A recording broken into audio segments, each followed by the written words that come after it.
Robin, what you can say from your lab, the result from the use of... So yeah, I work in a retrieval laboratory in Chicago, and there's two issues with it. A, I'm in Chicago, so there's not a lot of ceramic on ceramic right now, and B, I'm in a retrieval lab, which means usually we can report interesting data 5, 10, 15 years after a project is introduced. So I hate to disappoint, I cannot say a lot about the ceramic on ceramic. What I can say is that over the last 10 years, like 10 years ago, the retrievals when you looked at a hip retrieval, the head would be a cobalt chrome head, and today the vast majority is pink. So clearly the delta on highly crossing polyethylene has become like the gold standard in the US.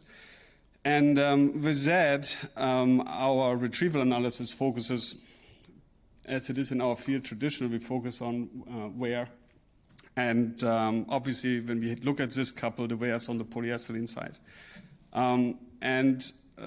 You know, and from my point, highly crossing polyethylene has changed the game, and we see much better outcomes, etc.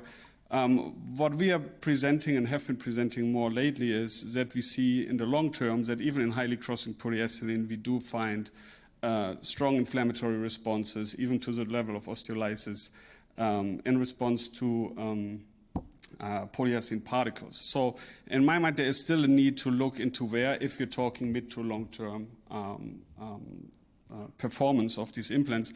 We still need to look at wear, and we still need to look at tissue responses. And that's actually the biggest lag, in my opinion. I would love to see from my colleagues in Europe retrieval analysis on both implants and tissues, associated tissues. We haven't seen that. And the work we're doing right now on highly crossing polyethylene shows that it's important to look, and it's not a good excuse to say it's difficult to see. That's why we don't look. Whether it's highly crossing polyethylene, whether it's ceramic, I think it's just crucial that we have these retrieval laboratories that monitor the performance of these implants.